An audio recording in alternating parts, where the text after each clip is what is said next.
ধরি A B C D E F ও H, তাহলে আগে একটু দেখতে হবে যে আসলে কোনটা ধরছি আমরা। তাহলে এ বি সি ডি, তারপর কি ধরছি আমরা, ইএফ এবং ওএইচ। ঠিক আছে, তাহলে এই ঘনকটাকে আমরা আর কি A B C D E F ওএইচ দ্বারা, এটা তুমি যে কোনো ইচ্ছা মতো তুমি এটা নাম্বারিং করতে পারো, কোনো সমস্যা নাই। এইটা দ্বারা আমরা কি করলাম, একটা ঘনকের একটা পাত্র ধরে নিলাম। ঠিক আছে, এবং প্রত্যেকটি বাহুর দৈর্ঘ্য আমরা ধরে নিলাম কি এল।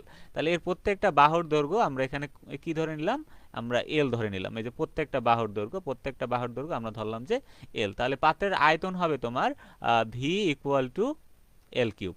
ঠিক আছে, আমরা আমরা জানি যে এই আমরা গতদিন যে আমরা মোলার গ্যাস দুর্ভোগ সমীকরণ সমাধান করছিলাম, তখন আয়তন সমান আমরা লিখছিলাম কি দৈর্ঘ্য কিউব। ঠিক আছে, তাহলে এখানে যেহেতু প্রতিটা বাহুর দৈর্ঘ্য কি এল, মানে বাহুর দৈর্ঘ্য সমান, তার মানে আমরা লিখতে পারি কি দৈর্ঘ্য কিউব মানে এল কিউব। ঠিক আছে, তাহলে আশা করি এটার তোমরা বুঝতে পারছো, কোনো সমস্যা হওয়ার কথা না।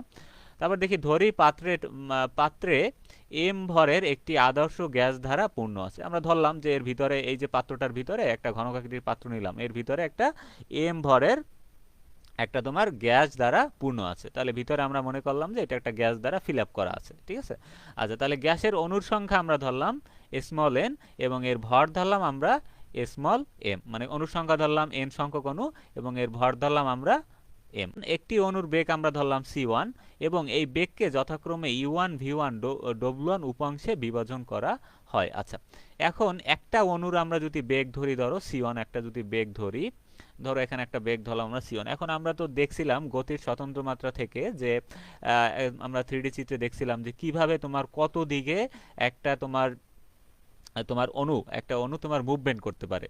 ঠিক আছে, তাহলে আমরা যদি অণুর বেগটাকে যদি আমরা সি1 ধরি, তাহলে এটা টোটাল তিনটা দিকে তোমার মুভমেন্ট করতে পারবে। ঠিক আছে, তাহলে তিনটা দিক কোনটা, সেটা হতে পারে তোমার এই দিকে হতে পারে, এই দিকে হতে পারে তোমার এই দিকে, এটা হতে পারে এই দিকে, অথবা তোমার এটা হতে পারে লম্বি উপরের দিকে। ঠিক আছে, তাহলে তিনটা দিকে এ চাইলে তোমার এর বেগটা হতে পারে। ঠিক আছে, তাহলে এই যে এখানে মাঝখানে যে আমি ছোট করে এটা আঁকছি, এইটা হলো তার উপাংশটা দেখাইছি, আর মাঝখানে যেটা এইটা তার অণুটার বেগ বুঝাইছি, আর বাকি যে তিনটে অক্ষ দেখাইছি, অক্ষ হলো তার উপাংশ দেখাইছি। ঠিক আছে, মানে উপাংশ বরাবর এর গতিটা আমরা ভাগ করতে পারি, মানে কমপক্ষে এখানে মোটামুটি তোমার তিনটে দিক আছে, একটা হলো এক্স অক্ষ বরাবর, একটা ওয়াই অক্ষ বরাবর, একটা জেড অক্ষ বরাবর, মোটামুটি তিন ভাবে এরা কি করতে পারে, স্থানান্তর হতে পারে।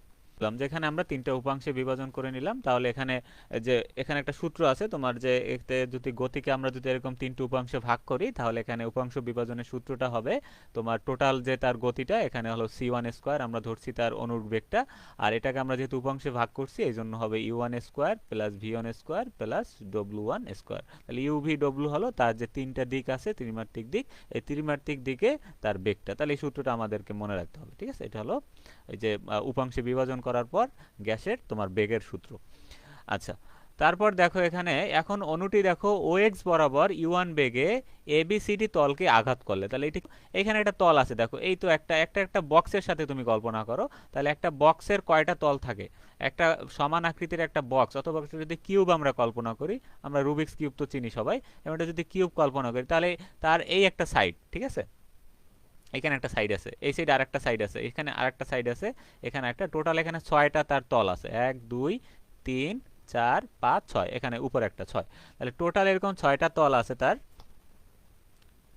হ্যাঁ, আচ্ছা, তাহলে দেখো এখানে একটা একটা আমরা কল্পনা করে নিছি যে ও এক্স বরাবর, ও এক্স কোনটা দেখো, এই যে ও থেকে এই যে এক্স, তাহলে ও এক্স বরাবর একটা কণা যদি এসে তোমার এই যে এ বি সি ডি এই তলটাকে যদি আঘাত করে, ঠিক আছে, যে কোনো একটার কথা আমরা বলতেছি। ঠিক আছে, তাহলে একটা দিক আমরা নিয়ে এখানে আলোচনা করতেছি, তাহলে বাকিগুলো আমরা এমনিতেই তাহলে বের হয়ে যাবে। তাহলে দেখো ও এক্স বরাবর ইউ1 বেগে এবিসিডি তলকে আঘাত করলে ভরবেগের পরিবর্তন।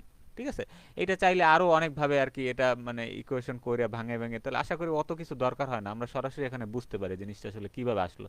তাহলে ভরবেগের তো আমরা সূত্র জানি, ঠিক আছে, ভর এবং বেগের গুণফল পেয়ে আমরা জানি কি জানি, ভরবেগ বলে। তাহলে এখানে একটা হলো তোমার ভর, আর একটা হলো এখানে বেগ। ঠিক আছে, তাহলে ভর এবং বেগের গুণফলকে কি বলে, ভরবেগ বলে। এখন ভরবেগের পরিবর্তন মানে এখানে পার্থক্যটা কত হয়েছে, তাহলে একটা কণা যখন দেখো, একটা কণা যখন এই দেয়ালে যখন আঘাত করবে, এই দেয়ালে আঘাত করার সময় তখন তার কি হবে, একটা সে ভরবেগ প্রাপ্ত হবে, তখন ধরলাম সেই ভরবেগটা হলো m1u1। এখন দেখো এই আঘাত করার পর এ তো আবার এখানে থেমে থাকবে না, আঘাত করার পর আবার এখানে সে একটা এখানে আঘাত পেয়ে আবার সে এখান থেকে কিন্তু ফিরে যাবে। ঠিক আছে? তাহলে এই ফিরে যাওয়ার যে বেগটা এইটাকে আমরা ধরবো -u1, ঠিক আছে? তাহলে এই যে কারণ এটা বিপরীত দিকে, কারণ এখানে তোমার বেগটা কিন্তু সে বিপরীত দিকে যাচ্ছে, বেগটার পরিবর্তন হয়েছে, মানে বেগটা চেঞ্জ হয়েছে। এই চেঞ্জটা বোঝানোর জন্য আমরা এখানে কি করছি, -mu1 নিয়েছি, ঠিক আছে? এটা অনেকেই বুঝতে পারেন -u1টা কেন আসলো। -u1 মানে কণাটা ধাক্কা খেয়ে তার ওখানে থাকবে না, ও আবার কি করবে, ও আবার উল্টো পথে ফিরে আসবে, ঠিক আছে? ধরো এই পথে যাবে, আবার সে এই পথে কিন্তু ফিরে আসবে। তাহলে এক পথে যাওয়ার জন্য তার ভরবেগ হবে m1u1, আর এই উল্টো পথে আসার জন্য তার ভরবেগ হবে m1 আচ্ছা, তাহলে দেখো পরিবর্তন মানে কি, এখন দুইটার পার্থক্য কত এটা আমাদের বের করতে হবে। তাহলে এইটা বিয়োগ এইটা, তাহলে পার্থক্যটা আমরা বের করি, m1u1 মাইনাস m1u1। আর দেখানোর আমার দরকার নেই, পয়েন্ট হবে 2m1v1, 2m1v1 পয়েন্ট হবে 2 তোমার এখানে, সরি m1 না, এখানে m হবে 2m আর w1, এভাবে করে আমাদের প্রত্যেকটা এরকম করে লিখতে পারি।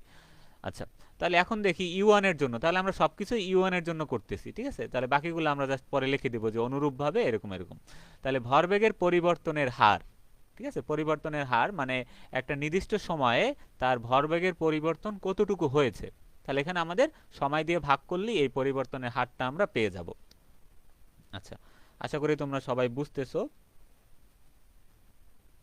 হ্যাঁ, তাহলে দেখো এখানে সূত্রটা কি, ভরবেগের পরিবর্তনের হারের সূত্র হলো ভরবেগের পরিবর্তন ভাগ সময়। তাহলে ভরবেগের পরিবর্তন আমরা উপর থেকে কত পাইলাম, 2m1u1, আর সময়ে এখানে আমরা বসাবো।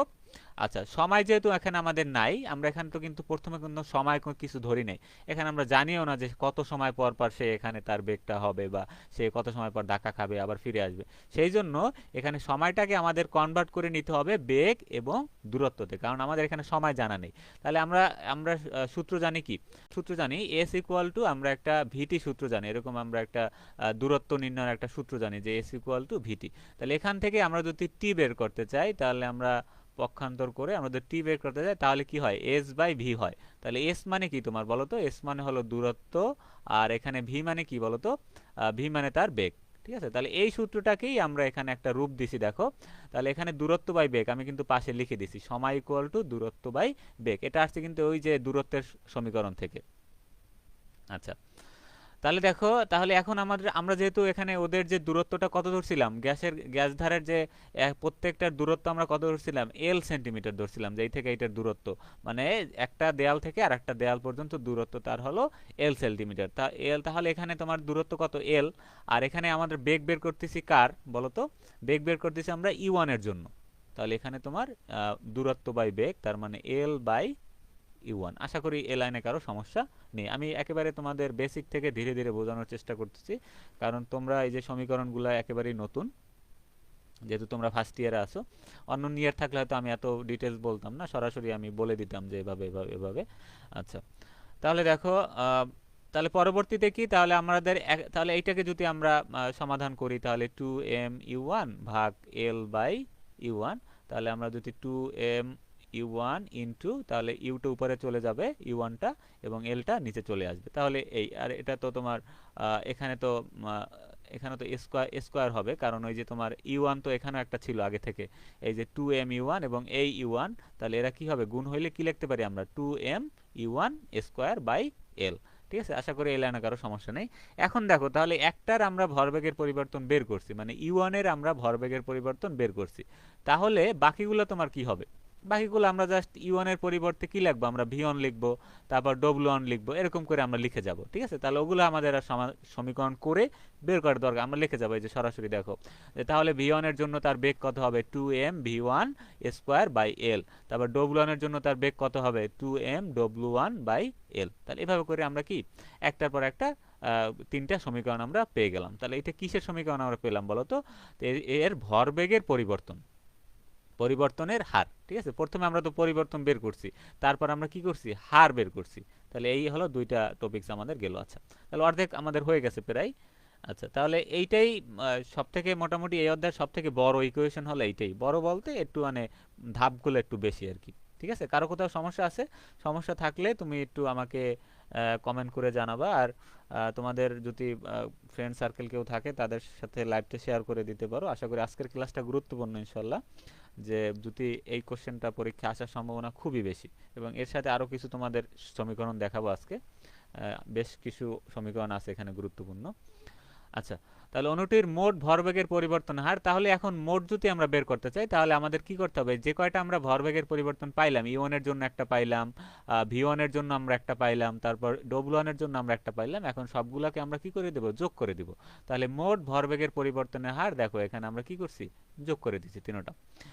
আচ্ছা, এখন আমরা একটু যদি এখানে 2m/l যদি আমরা কমন নিই, দেখো সবগুলো থেকে এই সবগুলোর ভিতরেই কিন্তু 2m/l আছে, দেখো তাহলে এটা কি করতে পারি, আমরা কমন নিয়ে নিতে পারি। তাহলে কমন নিলে বাকি কি থাকে, E1 square V1 square plus W1 square. আচ্ছা, তারপর দেখো এখানে আমি কি লিখছি, তাহলে 2m C1 স্কয়ার।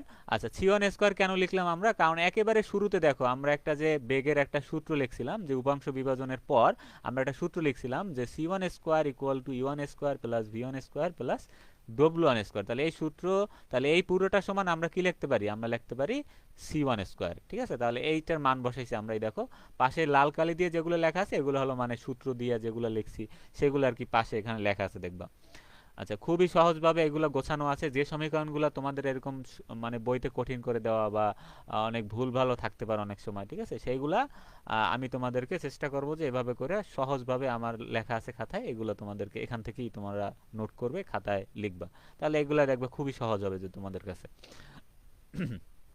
তারপর দেখো তাহলে দ্বিতীয় অণুর ক্ষেত্রে কি হবে, তাহলে আমরা তো এটা তো একটা অণুর ক্ষেত্রে আমরা এটা কল্পনা করছি, তাহলে দ্বিতীয় অণুর ক্ষেত্রে কি হবে বলো তো, তাহলে দ্বিতীয় অণুর ক্ষেত্রে হবে C2। আর n-তম অণুর ক্ষেত্রে, কারণ এখানে অসংখ্য অণু আছে একটা গ্যাস ধারের ভিতরে, তো অসংখ্য অণু আছে, আমরা যেহেতু এখানে যে উপাংশটা বের করছিলাম এটা হলো তোমার একটি অণুর বেগ, আমরা কিন্তু আগে বলে নিছিলাম, দেখো এখানে কি বলছি, একটি অণুর বেগ C1। তাহলে এরকম তো অণু তো এরকম অসংখ্য আছে, ঠিক আছে, তাহলে সেই সংখ্যা তো আমরা জানি না, এই জন্য আমরা কি ধরবো, আমরা n ধরে নিব যে n-তম অণুর, তাহলে তার মোট তার ভরবেগ কত হবে, পরিবর্তনের হার কত হবে, 2m, আমি আবার লিখে দিচ্ছি এখানে একটু কাটাকাটি আছে, 2m Cn square by l। আর এটা তো দ্বিতীয় অণুর জন্য, চাইলে তুমি আরেকটা দিতে পারো যে তৃতীয় অণুর জন্য, তাহলে এখানে C3 হবে, C4 হবে এভাবে। তাহলে n-তম অণুর জন্য এরকম ডট ডট দিয়ে চাইলে দিতে পারো, এরকম মাঝখানে আরো আছে। তাহলে n-তম অণুর জন্য তার বেগ হবে 2m Cn square by l। ঠিক আছে, চাইলে এখানে তুমি মাঝখানে ডট ডট দিয়ে দিতে পারো, চাইলে কয়েকটা এরকম ডট ডট ডট দিয়ে দেবো, মানে বোঝানোর জন্য যে মাঝখানে আরো আছে। ঠিক আছে, আচ্ছা, তাহলে আশা করি এই পর্যন্ত বুঝতে পারছো যে আমরা টোটালটা থেকে মোট ভরবেগের পরিবর্তনের হার থেকে আমরা প্রত্যেকটা অণুর জন্য আমরা এটা বের করলাম।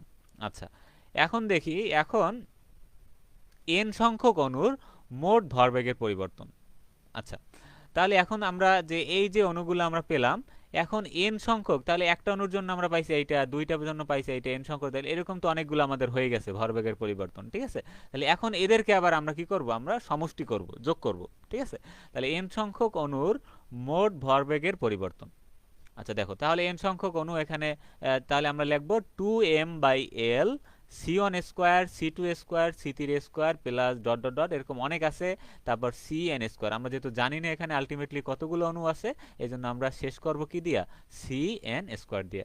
এগুলা কিভাবে লিখলাম আমরা, এগুলা এভাবে আরেকটা লাইন চাইলে করা যায়, যে আমি একটু এখানে দেখাচ্ছি, যে এখানে যদি আমি লিখি 2m C1 স্কয়ার, এটা হলো একটা অণুর জন্য, যোগ 2m C2 স্কয়ার l, এইটা হলো দ্বিতীয় অণুর জন্য, তারপর 2m C3 স্কয়ার, এটা হলো তৃতীয় অণুর জন্য l, তারপর প্লাস ডট ডট ডট, তারপর যদি আমি লিখি প্লাস, তারপর 2m Cn square by l। এভাবে আমরা চাইলে এরকম লিখে তারপর আরেক লাইন করতে পারি। এখন যেহেতু এখানে আমরা এইরকম একটা সমাধান করছি, এই জন্য আর ওভাবে দেখাইনি তোমাদের, সরাসরি আমি এখানে লিখছি 2m/l, মানে সবগুলা থেকে কমন যায় তোমার কি, এই যে 2m/l, দেখো সবগুলা থেকেই কিন্তু আমাদের কমন যাচ্ছে। আচ্ছা, তাহলে তাহলে আমরা বাকি থাকে কি দেখো, তাহলে C1 C2 square C1 square C2 square C3 dot dot dot Cn square. আচ্ছা, তাহলে এইটা দেখো, এখন আবার পরের লাইনে কি করছি, আমরা উভয় পক্ষকে n দ্বারা ভাগ করছি। ঠিক আছে, তাহলে দেখো এখানে আমরা এখানে কি করছি, উভয় পক্ষ মানে এই যে উপরে এবং নিচে দুই সাইডে আমরা কি করছি, n দ্বারা ভাগ করছি। তাহলে উভয় পক্ষকে যখন আমরা ভাগ করি উপরে নিচে, তখন আলটিমেটলি এখানে 1ই হয়, এজন্য কিন্তু এখানে এক্সট্রা কোনো রাশি আসে নাই। ঠিক আছে, এজন্য ভাগ করলে আমাদের উভয় পক্ষই করতে হবে। তাহলে উপরের দেখো একটা n আসছে, আর নিচেও কিন্তু একটা n আসছে। এই nটা কেন আনলাম, আমরা এখানে আরএমএস বেগের একটা সূত্রে কনভার্ট করব একে। এই জন্য আমরা এখানে একটা এন নিয়ে আসছি। আরএমএস বেগটা কি এটা তোমাদের পরবর্তী ক্লাসে দেখাবো, আপাতত তুমি সূত্রটা জেনে রাখো যে আরএমএস বেগের সূত্রটা কি। আচ্ছা, তাহলে আরএমএস বেগের সূত্রটা এখানে আছে, এই যে এখানে আছে C equal to root over C one square plus C two square plus C three square dot dot dot C N square by N. তাহলে এই সূত্রটায় ফালানোর জন্য মূলত আমি এখানে কি করছি, এখানে এখানে একটা এন দ্বারা আমি উভয় পক্ষকে কি করছি, ভাগ করে নিছি। ঠিক আছে। আচ্ছা, তাহলে আপাতত মনে করি আমি তোমাদেরকে এই লাইনগুলো বুঝাতে পারছি। তারপর দেখো এখানে একটু কনফিউশন হয় অনেকের, যে এখানে সি স্কোয়ারটা কোথা থেকে আসলো, এইটা অনেকের কনফিউশন হয়। আচ্ছা, এটা আমি তোমাদেরকে বোঝাচ্ছি। দেখো, তাহলে আরএমএস বেগের সূত্রটা তো আমরা জানি কি, C equal to root over C one square C two square C three square plus dot dot dot C N square. এই হলো আরএমএস বেগের সূত্র। আচ্ছা, এখন এইটাকে যদি আমি উভয় পক্ষকে বর্গ করি তাহলে কি হবে, এই সাইডে হবে সি স্কোয়ার, আর এই বর্গ স্কোয়ার আর রুট কাটাকাটি গেলে আমাদের কি থাকবে, বাকি থাকবে তোমার C one square C two square C three dot dot dot C N square, এভাবে থাকবে। তাহলে এই যে তাহলে এইটা সমান আমাদের কি হইলো, এইটা সমান পাইলে আমরা সি এন স্কোয়ার। তাহলে এই যে পুরোটা সমান আমরা কি বসাতে পারি বলো তো, এই পুরোটা সমান বসাতে পারি আমরা সি স্কোয়ার। আমাদের সমীকরণ প্রায় শেষ, আর একটা মাত্র স্টেপ আছে। তাহলে এভাবে আমরা ধাপে ধাপে দেখো খুব সহজভাবে আমরা বুঝে বুঝে যদি প্রত্যেকটা সমীকরণ সলভ করতে পারি তাহলে ভৌত রসায়ন সাবজেক্টটা তোমার কাছে খুবই সহজ মনে হবে। আর এই সাবজেক্টে মার্ক পাওয়া তোমার জন্য খুবই ইজি, কারণ সমীকরণ যদি সমাধান তুমি সঠিকভাবে করতে পারো, বুঝে করতে পারো, তাহলে দেখবা যে এটা একেবারে 4 মার্ক থাকলে 4 মার্কই তুমি এখানে ফুল মার্ক পেয়ে যাচ্ছ। ঠিক আছে। আবার ভুল হলে কিন্তু আবার এখানে 0। ঠিক আছে। এভাবে করে আমাদের কিন্তু এই জন্য সাবধানে কেয়ারফুলি, বইতে কিন্তু টুকটাক কিন্তু মোটামুটি ভুল থাকে, কিছু সমীকরণে ভুল থাকে, সূত্রে ভুল থাকে, এই জন্য ওগুলা সংশোধন করে আমাদেরকে কি করতে হবে, আমাদেরকে সমাধান করতে হবে। তাহলে আমি এখানে চেষ্টা করছি যতটা নির্ভুলভাবে আর কি তোমাদেরকে সমাধান করে দেওয়ার, আশা করি তোমরা বুঝতে পারতেছো। আচ্ছা, ঠিক আছে। তাহলে আমরা পরবর্তী ধাপে যাই। তাহলে এটুকু আমরা বুঝলাম যে এখানে কিভাবে আমরা এন সংখ্যক অণুর মোট ভরবেগের পরিবর্তনটা বের করি, আর এই সমীকরণ অনেকভাবে সমাধান করা যায়। ঠিক আছে। এখন তোমরা বলতে পারো যে ভাই আমাদের বইতে এরকম করা এরকম করা, আসলে যে কোনো একটা ধরে তোমাকে করতে হবে। ঠিক আছে, সবগুলো দিয়ে তো আমরা সমাধান করব না। তাহলে আমি যেভাবে শিখাচ্ছি এইটাই আমার কাছে মোটামুটি একুরেট লাগছে এবং এইটাই সব থেকে সহজ লাগছে। তাহলে তোমরাও এখান থেকে অ্যাটলিস্ট আমার ব্যাচে যারা স্টুডেন্ট আছো তোমরা অ্যাটলিস্ট এটা থেকেই সমাধান করো, তাহলে এটা থেকেই ভালো হবে তোমাদের জন্য। আচ্ছা, তাহলে আমরা সামনে আগাই। তাহলে দেখো, এখন আমাদের এখানে আরেকটা সূত্র একটু মনে রাখতে হবে এখানে, যে ঘনকের 6টি দেয়ালের উপর মোট বল। আচ্ছা, ঘনকের চাও আমরা জানি যে একটা ঘনকের টোটাল কয়টা তোমার তল থাকে, 6টা দেয়াল থাকে বা তল থাকে। এখানে যে ঘনকটা আমি শুরুতে দেখাইছি যে এই একটা তল, তারপরে এই যে উপরে তার একটা তল আছে, ঠিক আছে, তারপরে এই যে সাইডে তার একটা তল আছে এরকম, তারপর এই যে এইখানে একটা তল আছে, ঠিক আছে, আর আমার স্ক্রিনের দিকে একটা তল আছে, এই যে এখানে একটা তল আছে, আর এই সাইডে আর একটা কি আছে, তল আছে। তোমরা হাতে একটা কোনো ঘনক আকৃতির কিছু নিলেই তোমরা তল 6টাকে চিহ্নিত করতে পারবে। আচ্ছা, তাহলে দেখো এই যে 6টা তলের এর যে মোট বল, 6টা তলের উপর যে মোট বল, তাহলে এখানে এই যে বলের সূত্রটা হলো তোমার, এখানে কি বল মানে আমরা কি দ্বারা, এফ দ্বারা প্রকাশ করি। তাহলে পি এ অথবা P equal to F by A. আমরা ফিজিক্সে 9-10-এ তোমরা এগুলো করে আসছো বা ইন্টারে করে আসছো যে চাপের সূত্র হলো তোমার বল বাই ক্ষেত্রফল। ঠিক আছে, এইখান থেকে এই সূত্রটা আর কি লেখা হয়েছে। দেখো আমি আবার একটু বাংলায় লিখি, চাপ ইকুয়াল টু আমরা জানি বল বাই ক্ষেত্রফল। ঠিক আছে, মানে পি ইকুয়াল টু আমরা জানি এফ বাই এ। তাহলে এখান থেকে আমরা যদি বল বের করতে চাই তাহলে কি হবে বলো তো, এটাকে যদি আমি লিখি তাহলে P A equal to F. ঠিক আছে, মানে অতএব F equal to P A. তাহলে এখান থেকেই এই সূত্রটা আসছে যে বল ইকুয়াল টু তাহলে ক্ষেত্রফল ইনটু কি হবে, চাপ হবে। তাহলে আগের যাদের বেসিক ক্লিয়ার আছে তারা এমনিতেই বুঝতে পারো, আর না থাকলে তোমরা এই সূত্রটা এখান থেকে মুখস্থ করে ফেলবা। ঠিক আছে, যে চাপের সূত্র হলো বল বাই ক্ষেত্রফল, এটা চাইলে এখানে লিখে নিতে পারো। তাহলে ওখান থেকেই আমরা কি করছি, বল বের করছি। তাহলে F equal to P into A, P মানে হলো তোমার চাপ আর এ মানে তোমার ক্ষেত্রফল। আচ্ছা, তাহলে এখানে ক্ষেত্রফলটা আমরা কত ধরছিলাম, একেবারে শুরুতে আমরা ক্ষেত্রফলটা ধরে নিছিলাম কত, ক্ষেত্রফলটা ধরে নিছিলাম তোমার এই যে দেখো আমরা এল কিউব, এই যে হ্যাঁ ক্ষেত্রফল হলো এখানে, দাঁড়াও এখানে যেহেতু 6টা আছে 6L। আচ্ছা, তাহলে ক্ষেত্রফলের সূত্রটাকে এখানে একটু বোঝার জিনিস আছে।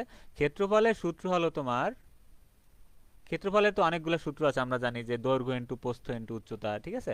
তাহলে এরকম করে, তাহলে এখানে যেহেতু এখানে 6টা তার তল আছে, ঠিক আছে, তাহলে তার ক্ষেত্রফলের সূত্রটা হবে 6l²। এইটা হলো ঘনকের জন্য, ঘনকের 6টা তলের ক্ষেত্রফলের সূত্র হলো তোমার 6l², ঠিক আছে। এটা ভালো করে মনে রাখতে হবে তোমার। তারপর এখানে চাপকে আমরা কি ধরছি, মোট চাপ এখানে হলো পি।